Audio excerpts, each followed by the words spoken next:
Fala galera, tudo bem com vocês? Hoje estamos aqui para mais um vídeo de fluidodinâmica computacional.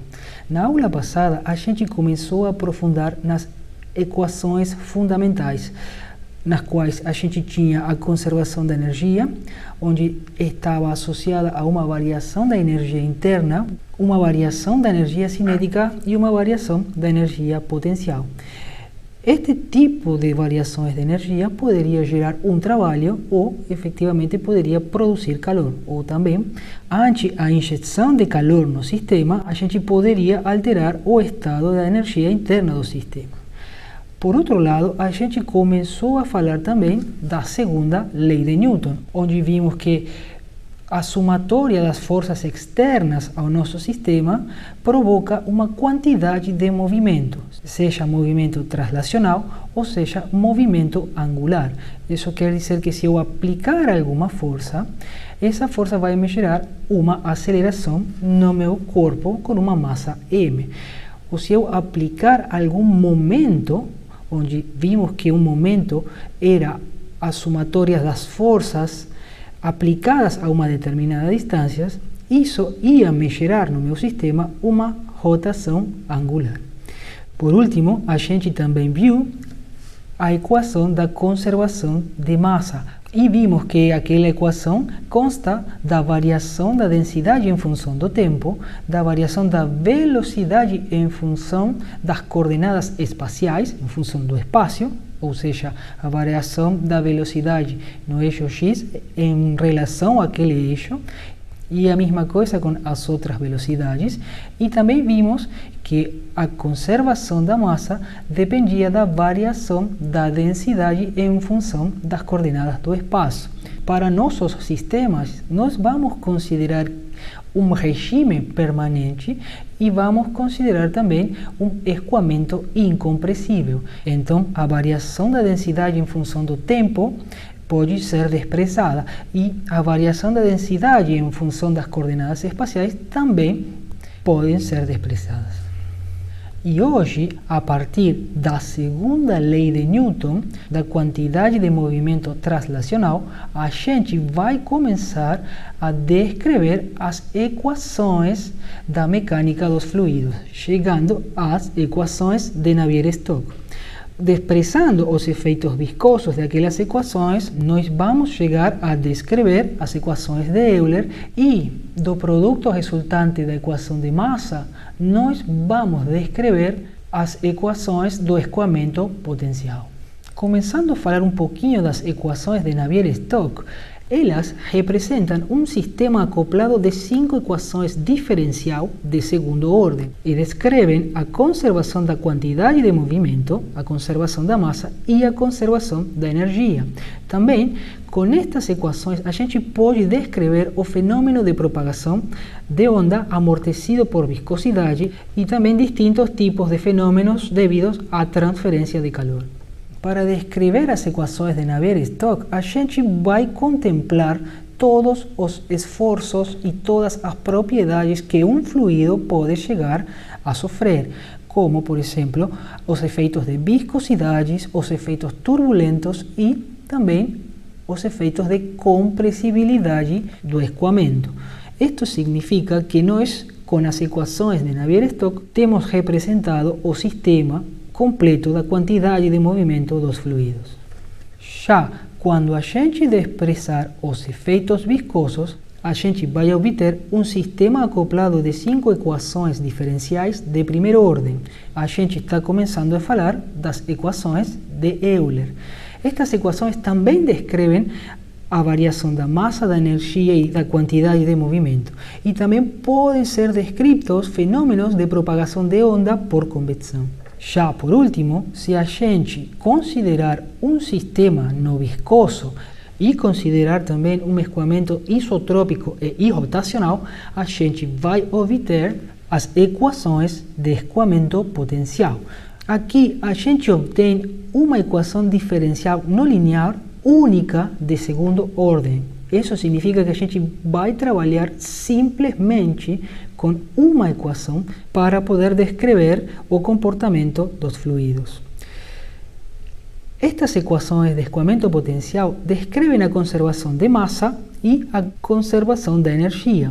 E os efeitos expressados da quantidade de movimento podem ser descritos com aproximações empíricas, o que quer dizer que os meus resultados, ainda que sejam menos aproximados, eu vou conseguir trabalhar aquele equacionamento de modo empírico para poder obter resultados mais aproximados à realidade. E voltando à segunda lei de Newton, a gente vai começar a descrever um balanço diferencial da quantidade de movimento. A variação da quantidade de movimento pode ser aplicada tanto como para corpos sólidos ou para partículas. No nosso caso, como a gente está tratando de fluidos, a gente tem que aplicar esta equação para volumes de controle que representem uma quantidade de partículas. E basicamente, a segunda lei de Newton nos diz que a soma das forças externas gera movimento num corpo de massa m ou num volume de controle de um fluido. A figura apresenta uma partícula submetida a um sistema de forças externas que estão gerando uma velocidade equivalente que nós vamos decompor nas suas três componentes principais. A componente de velocidade U, que vai actuar no eixo X, a componente de velocidade V, que vai actuar no eixo Y, e a componente W, que vai actuar no eixo C. E nós vamos começar a considerar o princípio de superposição de efeitos, ou seja, todo o movimento gerado pelas forças externas, eu vou conseguir descrever nesses três eixos principais. Agora, quando a gente está falando de fluidos, o que a gente tem que entender é que um volume de fluido se comporta de uma maneira diferente aos sólidos. Como, por exemplo, a gente pode apreciar nesta figura, onde a gente vê que a quantidade de movimento de um corpo sólido, ele pode ser descrito pela somatória de forças externas que estão actuando nele, e ele vai me dar uma quantidade de movimento translacional. Se eu quiser também considerar a rotação do fluido, eu vou pegar a somatória dos momentos externos, o qual vai me dar a quantidade de movimento angular. E a partir daí eu vou ter descrito todo o campo de movimento de um sólido. Mas para um fluido, o negócio muda de figura, devido a que as partículas desse fluido podem chegar a ter diferentes trajetórias, o qual vai me levar a ter algumas considerações a mais. Agora, depois de determinado tempo, como a gente pode ver, a partícula percorre uma distância, e é na variação desse caminho percorrido onde a gente vai começar a analisar o nosso fluido.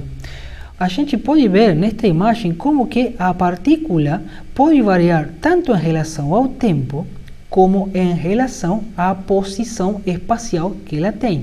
Vamos ver esta partícula equivalente 1, ela simplesmente se traslada de um ponto a outro e a variação da velocidade dela só se dá no tempo. Agora, se a gente começar a enxergar o comportamento da segunda partícula, nós podemos ver que ela começa desde um ponto, ela vai mudando a velocidade equivalente, portanto, ela vai mudando as componentes da velocidade, tanto U como W, ao longo do tempo, chegando a dar uma variação das componentes da velocidade em relação ao espaço, em relação ao posicionamento. O que isso quer dizer que a velocidade equivalente que a gente tem, ela pode variar em relação ao espaço, e aquela componente, além de variar em relação ao espaço, vai variar em relação ao tempo. Então, a componente da velocidade U, além de variar em relação ao tempo, ela vai variar em relação ao espaço. Lembrem que aqui estamos vendo duas partículas pertencentes ao mesmo volume de controle.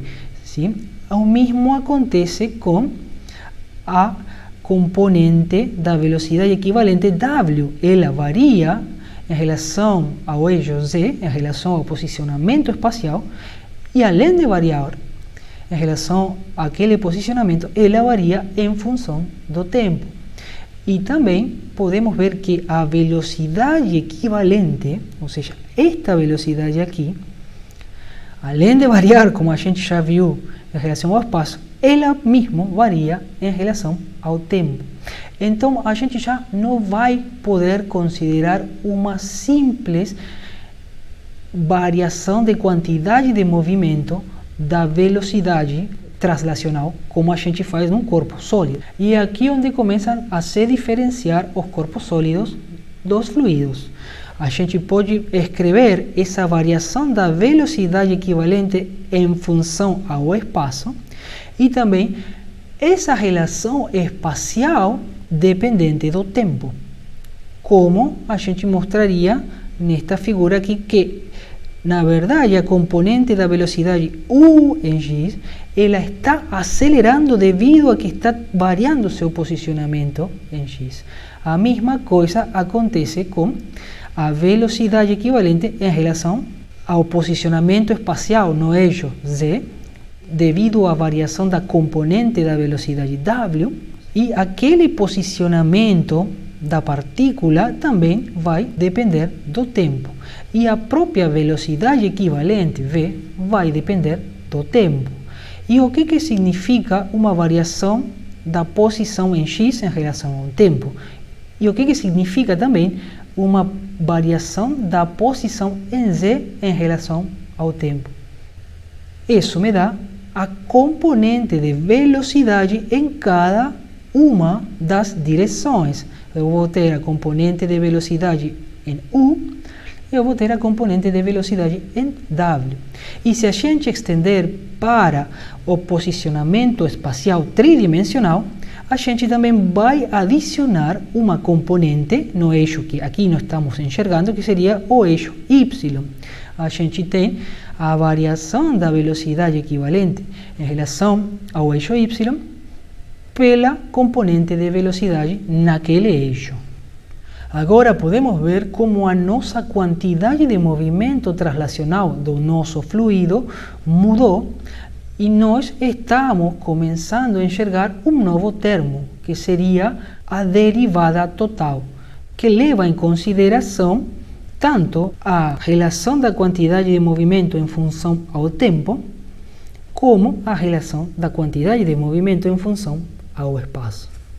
Já começamos a trabalhar na parte da aceleração do escoamento. Agora vamos trabalhar um pouco na parte de como expressar a massa do fluido. E para poder expressar a massa do fluido, a gente tem que, de novo, considerar um volume de controle onde vai estar sendo analisado o nosso escoamento. Então, neste volume de controle, a gente pode enxergar que a massa pode ser expressa como a densidade daquele escoamento em relação ao volume que ele ocupa. Lembrem, a densidade era a massa em relação ao volume. Então, agora a gente pode expressar a massa como a densidade do escoamento pelo volume, onde o volume, neste caso, está escrito em três dimensões, tanto a dimensão em x, a dimensão em y e a dimensão em z.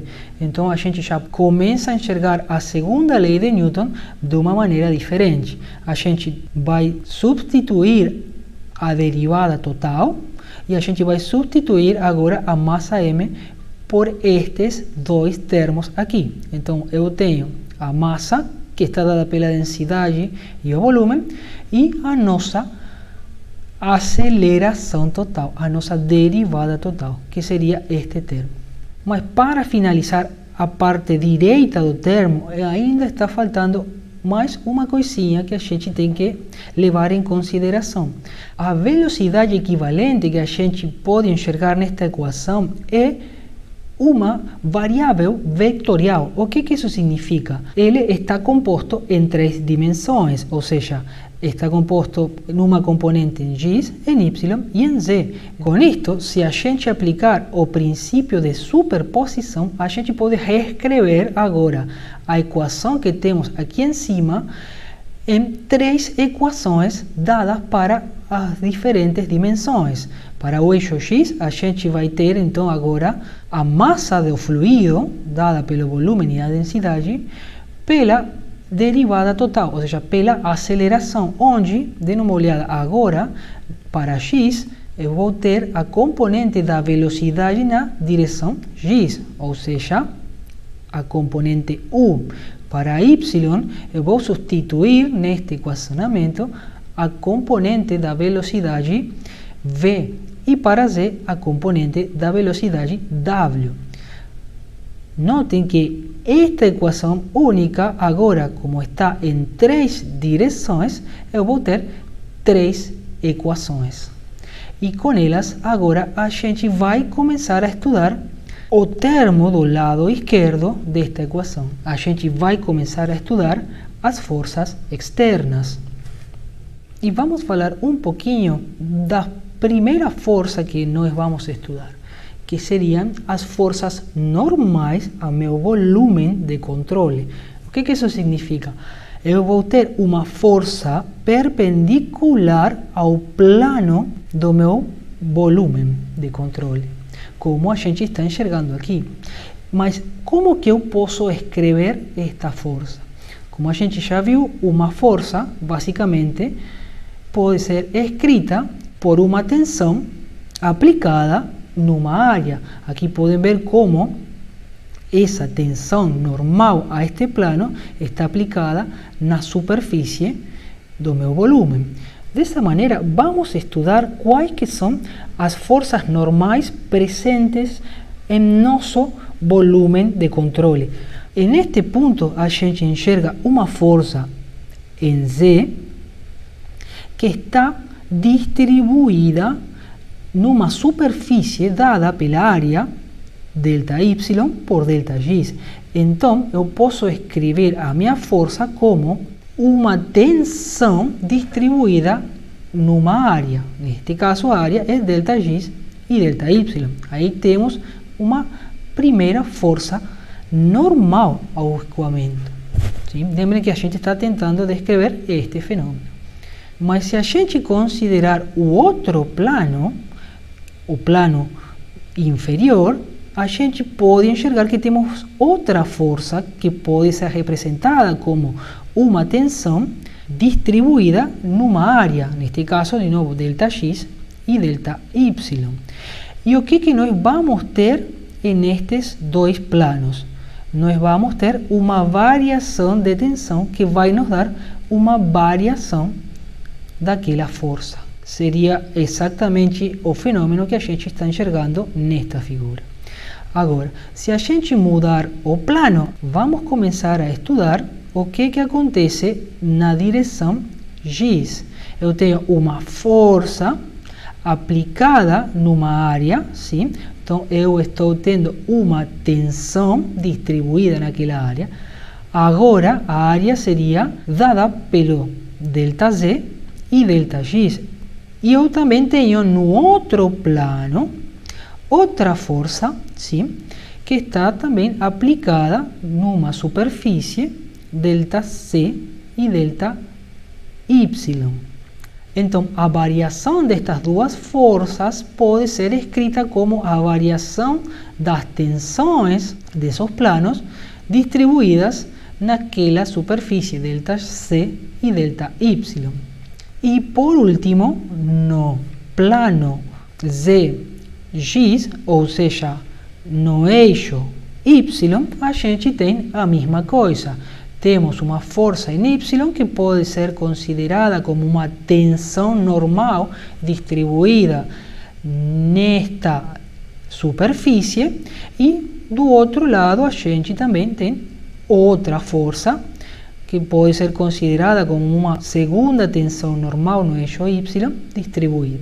E nós temos então 3 variações de forças que vamos chamar de forças normais. Então temos, para cada cara do nosso volume, temos aplicada uma força. Em total seriam 6 forças, que vão me dar 3 componentes nos diferentes eixos.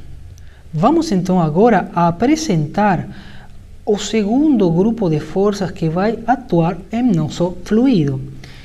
A gente pode enxergar na imagem as forças cizalhantes. Estas forças basicamente atuam transversalmente ao plano. Como a gente pode enxergar na figura, elas são forças de corte e elas vão estar relacionadas com a viscosidade do fluido. Vamos conhecer quais que são estas forças cizalhantes. Do mesmo jeito que a gente fez com as forças normais, a gente vai estudar este tipo de forças.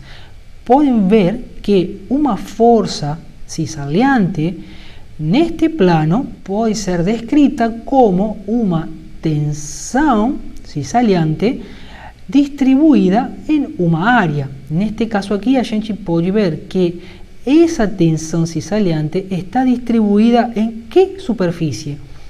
Na superfície delta Y por delta X. Mas também a gente tem na superfície de embaixo outra força cizalhante que também é descrita por uma tensão cizalhante aplicada na superfície delta Y, delta X. E a gente pode enxergar a variação dessas forças desta maneira. Vamos destacar aqui um pouquinho a nomenclatura que a gente vai utilizar para descrever as tensões cizalhantes. Deem uma olhada que a força está vindo na direção X. Então, a segunda letra do termo da tensão cizalhante vai ser a direção na qual a força está atuando. E a primeira nomenclatura deste termo se refere ao plano onde ela está atuando. Mas como que nós vamos expressar aquele plano de atuação dessa força? Dê uma olhada na imagem. A gente pode enxergar que o plano onde essa força está atuando é o plano XY. Sim? E a normal a esse plano é o eixo Z. Lembrem daquela regra da mão direita. A gente tem que o plano XY tem uma normal no eixo Z. E é exatamente isso que a gente vai considerar quando a gente falar que temos uma tensão no plano XY, a gente vai estar falando que a gente tem uma tensão Z e na direção X, porque ela está apontando na direção X. Então, a gente tem uma variação da força cizalhante dada pela variação das tensões cizalhantes distribuídas nesta área de aqui. Uma coisa também muito importante que a gente vai ter que considerar é que a gente está falando de variações. E vimos que a variação, quando a gente faz ela tender a zero, a gente obtém um diferencial, ou seja, uma variação infinitesimal. A gente tem que entender que este fenômeno de corte, em algum momento, ele vai estar muito próximo, infinitesimalmente próximo, uma força da outra. Com estas ressalvas, a gente vai passar para a segunda força cizalhante e deem uma olhada onde ela está aplicada. Pois ela está aplicada no mesmo plano XY, mas ela acabou de mudar de direção. Então, a gente tem uma força de cizalhamento aplicada no plano Z, sim, ou no plano XY, mas em que direção? Na direção Y, sim? O plano continua tendo a superfície delta X por delta Y. E aqui embaixo a mesma coisa, tem a superfície delta X por delta Y, mas a orientação mudou. Agora a orientação é no eixo Y. E com isso a gente obtém a segunda variação de força cizalhante no plano Y. Mudando de plano, o que nós enxergamos? Agora, a superfície que está sendo utilizada é a superfície ZY, ou seja, o plano X. E em que direção ela está atuando? Podemos ver que ela está atuando no eixo Z. E para outra cara do nosso volume de controle, exatamente a mesma coisa. Temos outra força que pode ser representada como uma tensão cisalhante numa área, e a partir daí podemos obter a diferença da força em si, que seria a diferença das tensões cisalhantes aplicadas no plano X, mas na direção Z. E como a gente já viu, no mesmo plano vamos ter outra força cisalhante, mas ela vai atuar na direção Y. Mas o plano ainda vai se manter, que seria o plano dado pela área ΔZ por ΔY. Assim, a gente obtém a nossa variação de tensão nesse plano e podemos partir para as outras caras do volume de controle. Aí a gente vê que temos nosso plano dado pela área ΔX por ΔZ. Este plano vai ser chamado como plano Y e a nossa tensão de corte, a nossa tensão cisalhante, ela está atuando na direção Z, sim? Tanto na cara anterior como na cara posterior. E essas forças vão nos dar a diferença neste plano. E por último, a gente tem no mesmo plano, mas na direção X, a última variação de forças.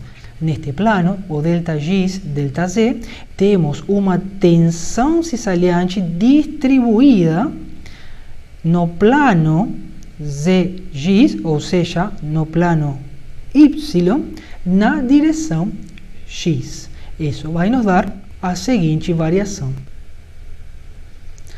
Aqui a gente já pode enxergar um resumo da variação de forças que temos até o momento no nosso volume de controle. Vimos as forças normais, as quais temos 3 variações dadas pelas forças perpendiculares às caras do nosso volume, e vimos as forças cisalhantes, que vão nos dar a variação das forças transversais das caras do nosso volume de controle. Mas por último, a gente tem que considerar as forças gravitacionais, ou seja, o peso do nosso fluido. Aqui a gente pode ver que podemos considerar a força gravitacional pelas componentes nas diferentes direções, ou seja, eu vou ter uma componente gravitacional no eixo X, uma componente no eixo Y e outra no eixo Z. E como que é formada a força peso de um corpo? Basicamente, ela é a massa pela aceleração daquele corpo. Então, as forças gravitacionais estão dadas por estas equações, onde a massa é descrita novamente como a densidade pelo volume de controle dela, afetada pela aceleração naquela componente. Lembrem que agora a gente já está aplicando o princípio de superposição.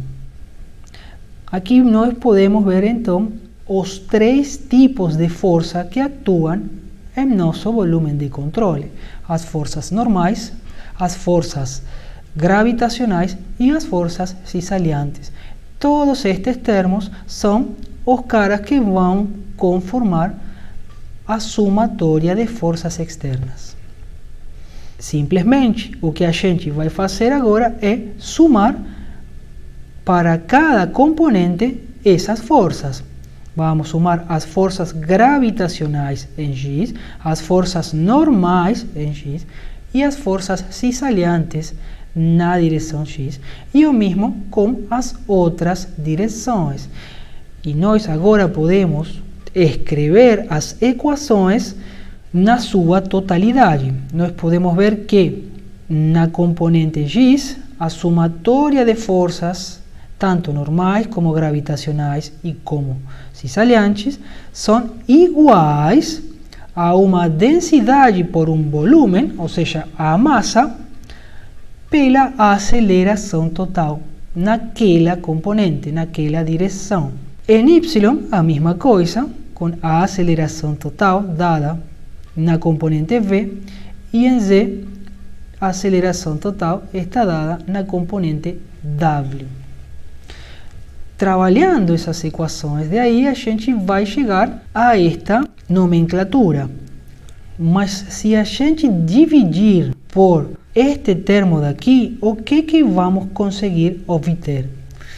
Dividindo por ΔX, ΔY e ΔZ, a gente pode tirar este termo daqui, a gente poderia tirar este termo que está considerado aqui, e aqui nós podemos ver que temos ΔZ e ΔY. Se eu divido isto por este termo daqui, eu vou obter um ΔX dividindo aqui. Se eu dividir este termo daqui, eu vou obter o quê? ΔX vai ir embora com ΔX, ΔY vai embora com ΔY, eu vou obter então delta de tau Zx dividido ΔZ. E aqui a mesma coisa, dividindo este cara aqui por este termo, eu vou obter delta do esforço cisaliante dividido ΔY. E assim com todas as componentes. A gente vai chegar nesta nomenclatura. Neste ponto eu preciso fazer uma ressalva importante. Notem que nas forças externas eu estou falando de uma variação e notem que na aceleração do escoamento eu já estou falando de um diferencial. Na verdade, isto aqui deveríamos fazer tudo junto, mas eu deixei deste jeito para que vocês entendam qual que é a diferença entre cada um deles. Neste caso, por exemplo, a gente tem uma variação. E lembrem que a gente entende por uma variação uma diferença grossa entre dois estados. E quando a gente vai diminuindo essa variação de estados, um do outro, ou seja, quando a gente vai diminuindo a aproximação desses estados, a gente vai falar de um diferencial. Então, neste caso, eu deixei expresso de forma grossa a variação das tensões, mas aqui a gente pode ver que o diferencial, ou seja, uma variação ínfima, está escrito com outra nomenclatura, neste caso uma A grega. E aqui também podemos ver que a variação da velocidade em função do tempo também está escrito com outra nomenclatura. Então, por que há tanta diferença de nomenclatura? Na verdade, estes caras aqui significam a mesma coisa, variação infinitesimal. Só que a gente coloca uma D quando a gente fala em relação ao tempo. E a gente coloca esta A grega. Depois nos comentários eu vou colocar qual que é o nome de verdade. Mas colocamos esta A grega quando a gente fala em relação ao espaço, quando a gente fala em relação ao posicionamento espacial. E a gente fala como delta quando a gente fala de variações grossas. Então, neste caso aqui, agora vamos transformar a nossa variação em um diferencial. E aí a gente obtém as equações diferenciais da quantidade de movimento dos fluidos. Tudo já expresso em variações infinitesimais.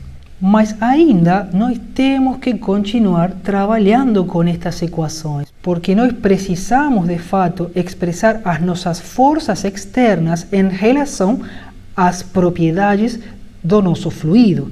E é isso que a gente vai começar a fazer neste momento. Vamos pegar as tensões de cisalhamento do nosso escoamento. A gente pode expressar estas tensões de cisalhamento em função da viscosidade, como a gente tinha visto no começo. Isso significa que a tensão em cada plano e em cada direção pode ser expressa como a viscosidade pela velocidade em relação ao posicionamento espacial. Lembrem que as forças cisalhantes eram expressas em função da viscosidade e da velocidade em relação ao espaço, como está descrito aqui. Na medida que aumento o y, a velocidade é maior. Isso significa que os efeitos viscosos, pelo menos neste caso, eles vão diminuindo na medida que ficam no meio do escoamento. Mas temos que tomar cuidado porque aqui a tensão cisalhante está em função da viscosidade e da velocidade do escoamento. Mas aqui nós temos o quê? Nós temos a variação da tensão cisalhante. Isso significa que nós vamos escrever aquela variação da tensão em função do espaço como a derivada segunda da velocidade em relação ao espaço. Sim? Então, substituindo estes termos nesta equação, a gente obtém esta expressão. Agora vamos trabalhar com as tensões normais.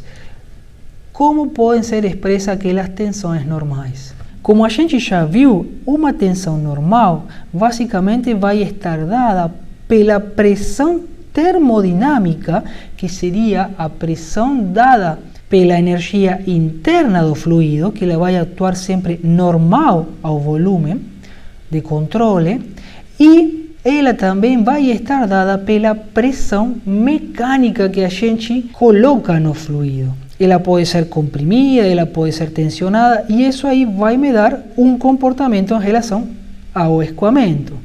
Esta pressão mecânica também é conhecida como a lei de Stokes. Depois a gente vai entrar um pouquinho mais em profundidade de como essa pressão mecânica pode ser expressa quando a gente chegar na parte computacional. Então, nossas equações de Navier-Stokes estariam representadas nas três direções por estas expressões de aqui. A gente chegou nas equações de movimento dos fluidos. Agora, considerando as tensões cisalhantes desprezíveis, os efeitos viscosos daquele fluido também vão ser desprezíveis. Isso quer dizer que o escoamento é livre de atrito. Então, nesse caso, se os efeitos viscosos forem desprezíveis, nós podemos desconsiderar as forças cisalhantes e nós podemos desconsiderar a pressão mecânica. Lembrem que para considerar os efeitos viscosos desprezíveis, o número de Reynolds tem que ser bem maior do que 1. Chegando então nesta expressão. Estas equações de aqui são conhecidas como as equações de Euler. E a partir de estas equações, a gente já pode começar a enxergar um pouquinho melhor o significado da quantidade de movimento em um fluido. Notem aqui que nós temos duas partículas. Uma partícula equivalente com uma componente transversal e uma componente longitudinal. E temos outra partícula equivalente, 2, que tem só uma componente. Neste caso, nós podemos ver como que a gente expressa a variação da quantidade de movimento da primeira partícula em relação à segunda. Neste ponto aqui, nós podemos enxergar que as duas seriam expressas da mesma maneira, mas quando chegarem no final, a gente tem que a velocidade equivalente da partícula 1 está expressa em duas componentes, a componente em x e a componente em y, dando uma quantidade de movimento em relação ao espaço e em relação ao tempo. Mas a componente em v, ela só pode ser expressa na direção x, dando simplesmente a quantidade de movimento em relação ao tempo. O que isto significa? Notem que nas considerações que a gente fez, as duas partículas têm que chegar juntas. E para que esta partícula de aqui, que tem que percorrer mais caminho do que a segunda partícula, ela tem que ter uma aceleração adicional. É aí onde vem as diferenças destes termos daqui. A gente conseguiu explicar o equacionamento da mecânica dos fluidos para qualquer tipo de escoamento. Consideramos o escoamento viscoso, turbulento e compressível nas equações de Navier-Stokes. Já nas equações de Euler, consideramos os efeitos não viscosos. E no próximo vídeo a gente vai começar a entrar no escoamento potencial, onde, além de desprezar os efeitos viscosos, a gente vai considerar o escoamento isotrópico e irrotacional. Com isso, a gente vai obter uma simplificação das equações que vão nos levar a descrever o comportamento da partícula, ou seja, a velocidade da partícula em função de uma função potencial. O que isso significa? A partir de uma equação sozinha, eu vou poder construir uma função potencial que vai me dar a descrição da trajetória da partícula do meu fluido, e com isso vou conseguir calcular a velocidade desse fluido, e a partir das equações de Euler eu vou conseguir obter o campo de pressões. Eu vou ficando por aqui e a gente se vê no próximo vídeo. Um abraço.